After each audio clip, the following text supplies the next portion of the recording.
Hearing complete হওয়ার পর কিসের জন্য এসএসসি আবার দৌড়লো, কিসের আশঙ্কায় দৌড়লো, কি নতুন তথ্য দিতে চাইছে, প্রতিপক্ষকে আড়াল করার জন্য কিছু লুকিয়ে কোনো তথ্য দেওয়ার চেষ্টার চালাকি জাস্টিস সঞ্জীব খান্না তো মানবেন না। আমরা সেই বিষয়টা নিয়ে আজকে এলাম নতুন বাংলায়।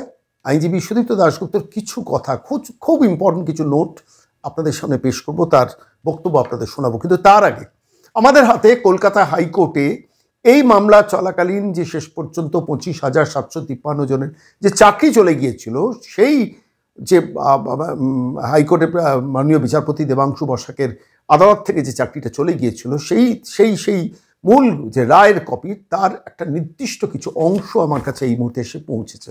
আমি যে জায়গায় দেখছিলাম, আমি শুধু 3টে লাইন আপনাদের পড়ে শোনাবো। 242 নম্বর সম্ভবত তার রায় থেকে, 242 নম্বর, 205 নম্বর পাতায় 242 নম্বর, সেখানে বলা হচ্ছে, in course of hearing SSC did not discount the fact that possibilities of further illegalities exist.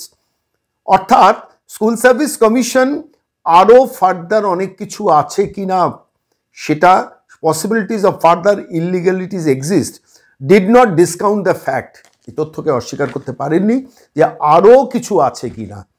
আপনি একটু ভালো করে খেয়াল করে দেখুন, সিদ্ধার্থ মজুমদার ব্রাত্য বসুর বন্ধু, তিনি স্কুল সার্ভিস কমিশনের প্রধান, তো সেই মানুষটি কিছুদিন আগে বলেছেন, বেশ কিছুদিন আগে বলেছেন যে আরও ইললিগালিটি আছে কিনা, অর্থাৎ অনৈতিকভাবে আরও চাকরি দেওয়া হয়েছে কিনা আমরা কিছুতেই বলতে পারবো না। ভালো করে নোট করুন। আমি আরও একটা পয়েন্ট দেখুন, 265 নম্বর প্যারা, সেখানে লেখা রয়েছে, state government therefore has accepted that there were widespread illegalities in the selection process and that the numbers of persons who received appointments illegally could not be determined with exactitude। অর্থাৎ কতজন ইললিগালভাবে চাকরি পেয়েছে সেটা রাজ্য সরকার কিছুতেই বলতে পারছে না। অর্থাৎ পরিষ্কার, সেটা হচ্ছে অনৈতিকভাবে চাকরি পাওয়া লোকজনের তাদের চাকরিটাকে সুরক্ষিত রাখার জন্য যোগ্যদের বলি দেওয়ার ব্যবস্থা করেছিল স্কুল সার্ভিস কমিশন, বিকাশ ভবন। আমি বলছি 265 নম্বর এই প্যারা এবং 242 নম্বর এই প্যারা, এই দুটো পড়তে পড়তে আমার খালি বারবার মনে হচ্ছিল, একটা সরকার কত বড় প্রতারক হতে পারে, একটা বিকাশ ভবন কত বড় প্রতারক হতে পারে, একটা স্কুল সার্ভিস কমিশন কত বড় প্রতারক হতে পারে। আমি সুদীপ্তবাবুকে জিজ্ঞেস করছিলাম, আচ্ছা স্কুল সার্ভিস কমিশন যে দৌড়লো হঠাৎ কিছু তথ্য নিয়ে, আপনাদের কপি সার্ভিস করেছেন? বলো না। তাহলে যদি সোমবারের মধ্যে মাননীয় প্রধান বিচারপতি একটা নির্দিষ্ট দিন দিয়ে দিয়েছেন, সোমবারের মধ্যে যা কপি সার্ভিস করার করুন, অর্থাৎ প্রসেসটাকে ডিলে করার আর সুযোগ কিন্তু জাস্টিস সঞ্জীব খান্না দিলেন না।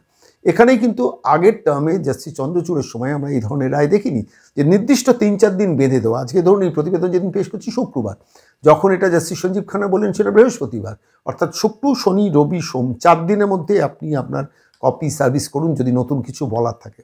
এবার প্রশ্ন হচ্ছে, সেই কপি সার্ভিস শেষ পর্যন্ত কি শুনানি হবে? যদি শুনানি না হয়, যদি বিচার্যের মধ্যে আসে, যদি শুনানি হয়, তাহলে কিন্তু আবার আরেকটা নির্দিষ্ট দিন দিতে হবে প্রধান বিচারপতিকে, যেখানে অপোনেন্ট সাইড কিছু বলতে পারবেন কিনা। আর যদি না দিতে পারেন তাহলে তো এটা বাতিল হয়ে যাবে। অর্থাৎ স্কুল সার্ভিস কমিশন যে নথি পেশ করবে, যে তথ্য পেশ করবে, তাকে তার কাউন্টার আর্গুমেন্ট আছে কিনা, সেটাই তো আইনি প্রসেস। যে কোনো সময় হিয়ারিংয়ের ক্ষেত্রে, যখন কোনো হিয়ারিং হয়, তখন কেউ কোনো কিছু সওয়াল করলে, নতুন কোনো কোর্টে কোনো ডকুমেন্ট দিলে নিয়ম হচ্ছে যে সেই তার কপি আদার সাইডকে দিতে হয়। এক্ষেত্রে তো আদার সাইডকে না দিয়ে স্কুল সার্ভিস কমিশন গোপনে চুপচাপ গেছেন কিছু ডকুমেন্ট দিতে। তাহলে কি কোনো কিছু আশঙ্কা করছেন? সাংঘাতিক ভয়াবহ কিছু আশঙ্কা করছেন? 1 নম্বর। 2 নম্বর, প্রধান বিচারপতি কিন্তু তাদের অনির্দিষ্টকাল সময় দেয়নি। তারিখ পে তারিখের কালচারে তিনি কিন্তু অভ্যস্ত নন। অর্থাৎ যারা যোগ্যতার ভিত্তিতে চাকরি পেয়েছে, কিংবা যারা গান্ধী মূর্তির পাদদেশে বসে আছে, আবারও বলছি, যারা যোগ্যতার ভিত্তিতে চাকরি পেয়েছে, যারা গান্ধী মূর্তির পাদদেশে বসে আছেন ওয়েটিং লিস্টে, এই ছেলে মেয়েগুলোর এই চাকরির প্রার্থী এবং চাকরি করা 6-7 বছরের যোগ্যতার ভিত্তিতে চাকরি করা শিক্ষকদের জীবনে যে অনিশ্চয়তায় নেমে এসছে, সেই অনিশ্চয়তাকে কিন্তু দীর্ঘায়িত করার দিক পথে হাঁটেননি জাস্টিস সঞ্জীব খান্না। তিনি 4 দিন বেঁধে দিয়েছেন, তার মধ্যে দিতে হবে। এবং তারপর আমার নিজের বিশ্বাস, এই 4 দিন বাঁধার মধ্যেই লুকিয়ে রয়েছে একটা মিনিংফুল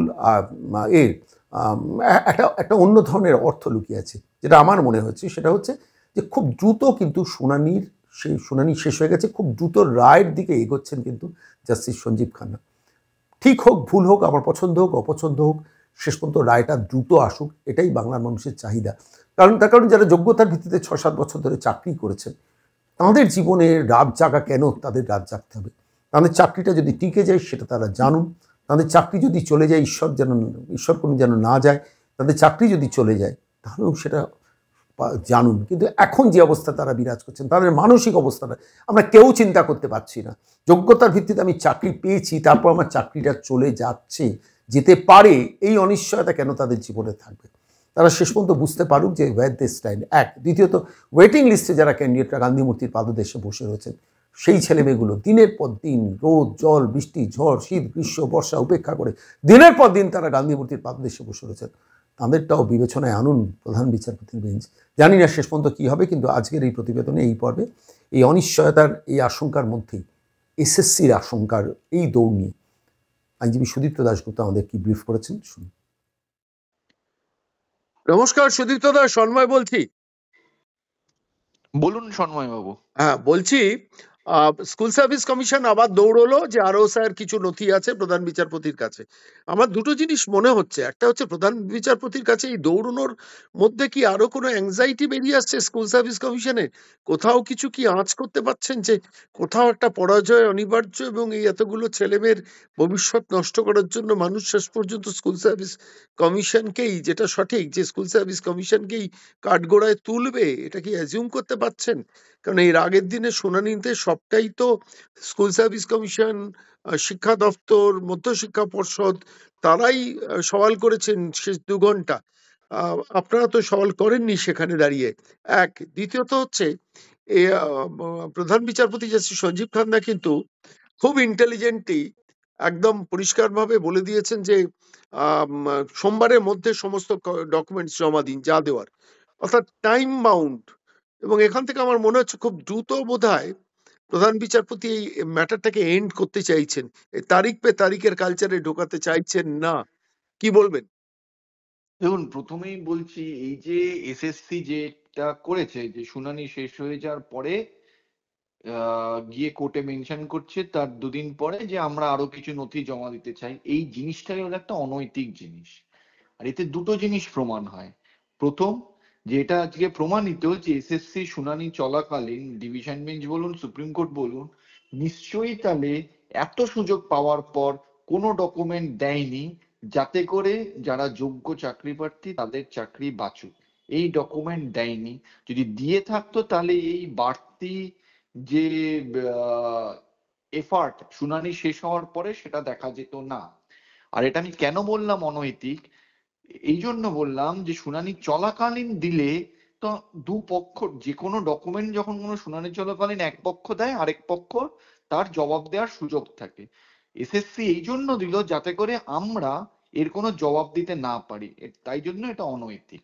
দ্বিতীয় কথা, আমার মনে হচ্ছে এসএসসি আজ করতে পেরেছে যে একটা বড় কোনো দুর্ঘটনা ঘটতে চলেছে চিফ জাস্টিসের যে রায় দেবে সেই রায়, এবং এটাও বুঝতে পেরেছে যে মানুষ বুঝতে পেরে গেছে যে এই যে আজকে দুর্নীতি, এই যে পৃথকীকরণ করা গেল না, এর জন্য যে এসএসসি দায়ী সেটাও বুঝতে পেরেছে। তাই জন্যই হয়তো মানে আপৎকালীন কোনো ব্যবস্থা নিতে চাইছে যে আমরা আমাদের দয়া করে এটা দিতে দিন। কিন্তু আমার বিশ্বাস, যেহেতু শুনানি হয়ে গেছে, যদিও চিফ জাস্টিস বলেছেন যে আপনারা সোমবারের মধ্যে জমা দিন, আমার মনে হয় না কি জমা দিচ্ছে সেটা খুব একটা কনসিডার হবে, যেহেতু শুনানিটা শেষ হয়ে গেছে। আর এই সোমবারের মধ্যে জমা দিনে আরেকটাও বার্তা হচ্ছে যে খুব দ্রুতই কিন্তু এই রায় বেরোবে। একটা লাস্ট প্রশ্ন, সেটা হচ্ছে এক্ষেত্রে মানে বিপক্ষে যারা অ্যাডভোকেট থাকেন তাদের কপি সার্ভিস করার দায়িত্ব থাকে না? অবশ্যই থাকে, শুধু কপি সার্ভিস করার দায়িত্ব না। এই একটা শুনানি চলাকালীন যখন দুই পক্ষ হয়, শুনানি চলাকালীন আমি ডকুমেন্ট দিলে আদার সাইডকে সেই ডকুমেন্ট দিতে হয় যাতে করে তার বক্তব্য শোনানো হয়।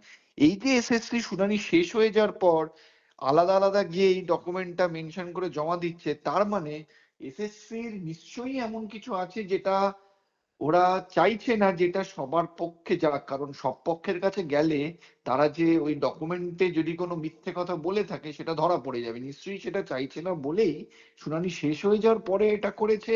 আর ভয় পাচ্ছে যে নিশ্চয়ই রায় এমন কিছু আসবে যেটাতে এসএসসি বুঝতে পারছে যে পুরোটাই দোষটাই তাদের ঘাড়ে চাপবে, তাই হয়তো পিঠ বাঁচানোর জন্য শেষ চেষ্টা, আর কিচ্ছু আপনারা না। কি কপির জন্য প্রেয়ার করবেন? আমরা কিছু করব না, আমাদের যখন দেয়নি, যদি সেরম কিছু হয় চিফ জাস্টিসই বলবে যে আমরা আবার শুনবো এই কপি কনসিডার করলে, তাই কপি কনসিডার হবে বলে আমার ধারণা হবে খুব না, খুব তাই টেকনিক্যাল আমরা দিক, নিজের থেকে এর কোনো প্রেয়ার করব না।